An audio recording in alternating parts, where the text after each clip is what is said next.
WNS.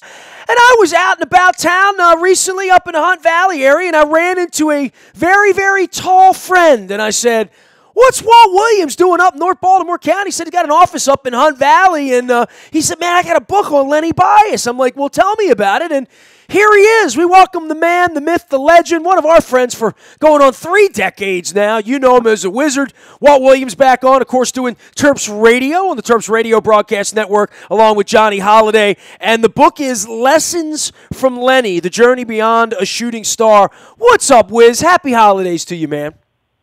Oh, man, it's great being here, man. Thank you so much. Happy holidays to you as well. You know what? When I Googled the idea for your book, it went back to like 2012 or 2013, and I guess it's taken all this time to sort of put the whole thing together. But look, man, I've written a couple of books. They're always a labor of love. So give me the beginning of this as to when you and Tony Massenberg got together and decided to do this project.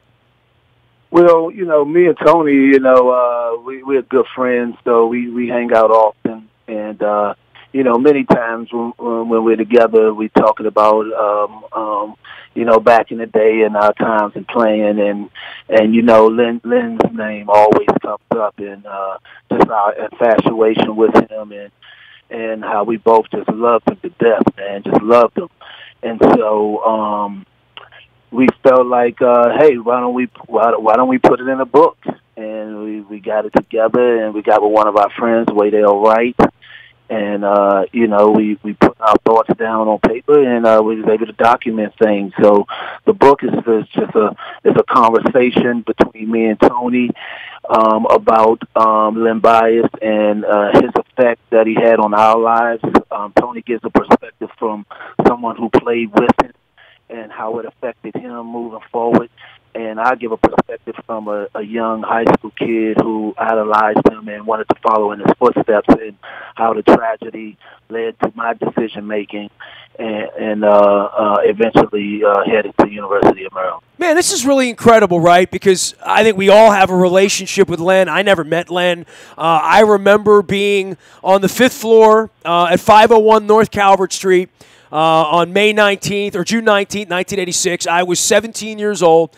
I had just started my job at the Evening Sun, and I worked the overnight shift, Walt. I put together the scoreboard page, all the standings, and, when you were, I don't know, 11 for 14 for 32 points with the L.A. Clippers, back in your whenever it was, or in your case, the Sacramento Kings or Miami Heat, whatever it was. When those things happen, I put that page together, and that morning I was supposed to get off. It was a hot morning. It was June, and I was packing my stuff to leave after working all night to go home and sleep, and I saw it appear on the green video display terminals we had back in there. Remember, they was green, right? It all looked like a stock market thing. And it said they're urgent. We had a thing called urgent, and that meant like an earthquake, breaking news, something, assassination, something crazy happened. And it said Len Bias has been rushed to the hospital, and then 5 minutes later, Len Bias has had a heart attack. Len Bias is dead. I'm like, whoa. Our reporters were up out of bed, running down to PG County, running down to Montgomery County, and that was, I guess in 30 years, I think about it every year because it comes up every year, and we see the jerseys, you see the yellow jerseys and the milk growth poster that I own one of those at WNST. I had one on the wall, and I guess I never really thought about what it did for me in making me not use cocaine, right? I was 17 years old then. I probably wasn't a candidate to use cocaine either way, to be honest with you. That wasn't my gig. But I can't imagine being an impressionable kid, and you're a year and a half younger than me, Wiz, that you were on that pathway. I don't know what it did to your life, and I guess I'd never thought to ask you. And I guess for you and Massenberg and anybody that was around all of that mess after that, no lights, no camera, plenty of action. I remember that about your tenure there. That it affected your life, huh? I mean, and it took you 30 years to put it together in a book, I guess, right? Absolutely, man. Me growing up, I thought Len Bias was Superman. And so to be waking up, I was awakened by my sister who told me to turn on the radio, and they were just talking about it on the radio. And now you were going into your senior season. Had you already committed to Maryland? No, I hadn't committed to Maryland. I was actually going into my junior season, so I hadn't committed to Maryland yet. But I had grown up a Georgetown Hoya fan, and then I saw Len Bias. My father took me to a Terp North Carolina game, and I saw Len Bias, and then I was forever a Terp fan. And my first experiences of enjoying Terp basketball was not necessarily I was infatuated with the University of Maryland. It was Len Bias, and just wanting to be him and following his footsteps turned me into a Terp fan. And so, his impact on me was that tragedy was devastating for me. And I started to hear the negativity surrounding the university, and I just felt like we used to all go out on the basketball court and pretend like we were Len Bias out there. It wasn't NBA guys, it was Bias. And so I knew the type of impact that he had on the community, and I wanted to have that same impact. So, in essence, these kids nowadays, they grow up wanting to, having dreams of wanting to be an NBA player. I had dreams of wanting to be Len Bias, and that fueled me, and that led me down a path where, I was able to play at the University of Maryland and play in the NBA for 11 years. It's difficult with Len, right? I mean, did you know Lenny at all? No, I played against his younger brother Jay, but I didn't know Len. I watched him. I watched him from afar religiously, and I was a huge fan of him, and he's a big reason. I wanted to stay home with my family and play in front of my family, but I also wanted to be like Len Bias. So those probably were the top two reasons why I chose to go to University of Maryland. Man, you made a decision to go there when not a lot of guys would have, right? I mean, I don't know that, you and I have been together over beers, over coffee, at community events, charity. We see each other all the time. You've been to mine when my wife was, her life was in jeopardy. You were there. I mean, I've known you a long time. I don't know that I've ever had like a deep dive with you about that, because you signed up people are wondering who's signing up to play Maryland football right now, after what's going on down there. Mike Loxley's out trying to get kids to sign up, and I know you have a turtle heart. You want the best players at Maryland as well. What were your choices in life at that point when you were coming out as this hotshot kid that was going to be a number one draft? I mean, you could have gone to Georgetown, right, if you wanted to? Well, out the gate, it's a lot of ACC schools. Georgetown didn't recruit me out of high school. They did recruit me when we went through sections and things of that nature. But out of high school, no. But it was mostly ACC schools like North Carolina, Wake Forest, Georgia Tech, teams like that. And so, but I really didn't take the recruiting process that serious, because I knew in my head that, I wanted to go to University of Maryland. I wanted to follow in Len Bias's footsteps.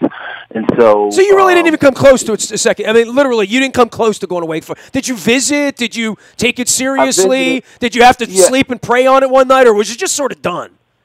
I visited North Carolina, and I visited Villanova with Rolly Massimino, and those were great schools, and more importantly, just great coaches. And, dude, that was I have such admiration for you. That was a great time for college basketball, brother. Oh yeah, you know what I mean? That was that for me. I mean, and you're a little younger than me. I mean, I admired you and all of the guys that you played with in that era. But that was just a wonderful life experience for you, right? To go visit with Rolly Massimino, to have Dean Smith say, "Walt, sit on my couch. I want to get to know you." That's a wonderful thing, man. Oh, absolutely, man. And you got a lot of respect for those coaches. I mean, Hall of Fame guys right there, not only as coaches but people, And so just being in that environment and understanding that I was at top flight colleges and just having a feeling of I want to go to the University of Maryland. I knew visiting North Carolina and Villanova and still having that feeling of I want to go to the University of Maryland, I knew that it was the right decision for me because those were top flight schools, and so I felt that my heart was here with Maryland.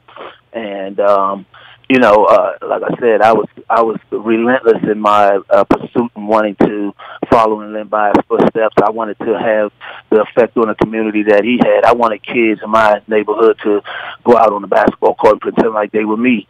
And so I was fueled by that, and I wanted to represent my area, and I just wanted to bring the University of Maryland back to prominence. Like I said, with the Len Bias tragedy, you started to hear a lot of negative things about the university as a whole. And then you signed up for it. I mean, literally, then you came in to be a part of it. You came in at the darkest hour. So did Bob Wade. I mean, all of you of that era. I mean, those were tough times, man. I was down at the then Baltimore Civic Center, now Royal Farms Arena, when, you came in. The games weren't on TV. Sanctions went down. I mean, all of that, it was a long time ago, but surviving it, writing a book about it, trying to find some positive in it.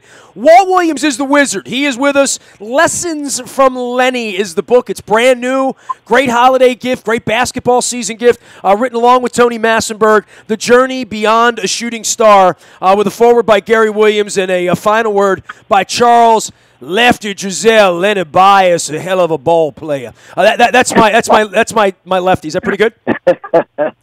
One cruel moment cannot wipe out a life of excellence. And I guess that's the lingering story that's always been in the middle for me, Walt, because I didn't have a relationship with Lenny. I had gotten to meet his mother when she was on the circuit, and obviously talked about Jay and just an incredible tragedy around that family.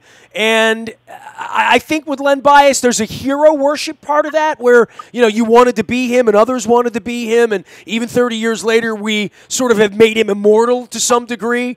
And then there's the dark side of what took his life away, and one cruel moment. I guess we say it takes a lifetime to build a reputation, and it takes one nanosecond to wreck it, right? Well, absolutely. I mean, I think that statement sums it up. Before the tragedy, he just had a tremendous effect on not just the University of Maryland, but the community here in Maryland and the state of Maryland. And after the tragedy, he had an effect as well. And that's what the book is about. It's about the positive. What happened after that? What effect did he have on a guy who played with him? What life? What effect did he have on a young kid who was aspiring to be like him and coming into the fold? And I believe it has relevance in today's environment because, especially from my perspective in a young recruit, having seen that tragedy there.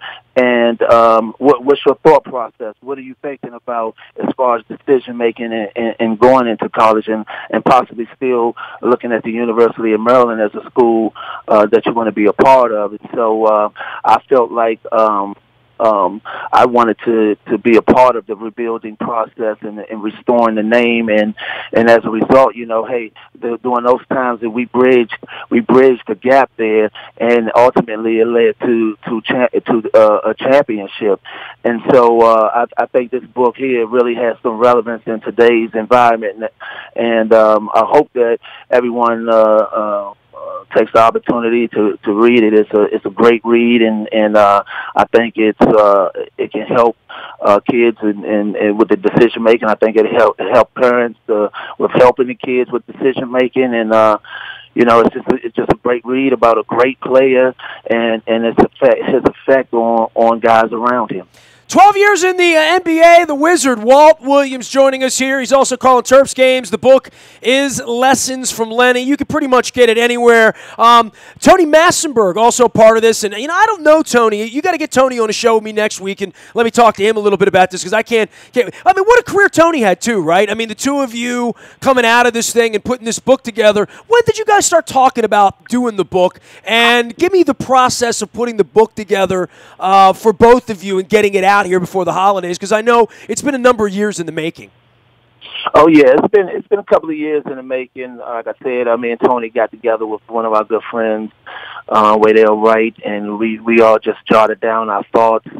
And over time, we were able to put together the book. We got some great quotes from guys like Gary Williams, like you mentioned, Coach Giselle, players like Johnny Rose, Juan Dixon. All of us were affected, even even though those many years later, by Len Bias, and all of us take a back seat. No matter how, it's many great players that came through Maryland, but I believe all of us, if to a man, would honestly say we take a back seat to Len Bias. I mean, he's the GOAT. And so it was an honor to be able to get former players and their thoughts on him, and coaches who are well respected. And so this guy had an impact on this whole state. His death was a tragedy to the whole state. It was like a stake into our heart. And so it's taken us some time to be able to talk about that and be open about how we felt about that situation and how it affected us. And it was so gratifying to finally be able to see the book out in stores. You can get it in Barnes and Nobles, Amazon, anywhere you get books. You can get an autographed copy from lessonsfromlenny.com. That's our personal website. So we'll give autographed copies from that website. And so it was just a proud moment to be able to see that and see the cover with Len. And he's just an amazing player.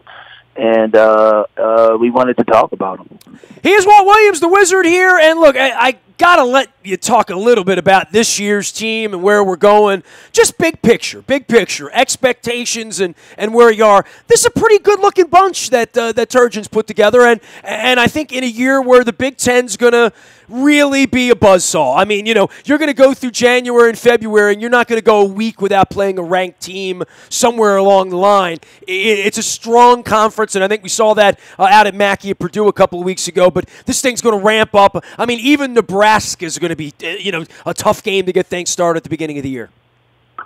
Well, yeah, I think that this team has it's a very good team. I think that going into it all, you kind of have a little bit of apprehension because of how young they are and how many vital pieces are freshmen. Freshman, sophomore guys, and so this is a really young team. But they play with a lot of poise.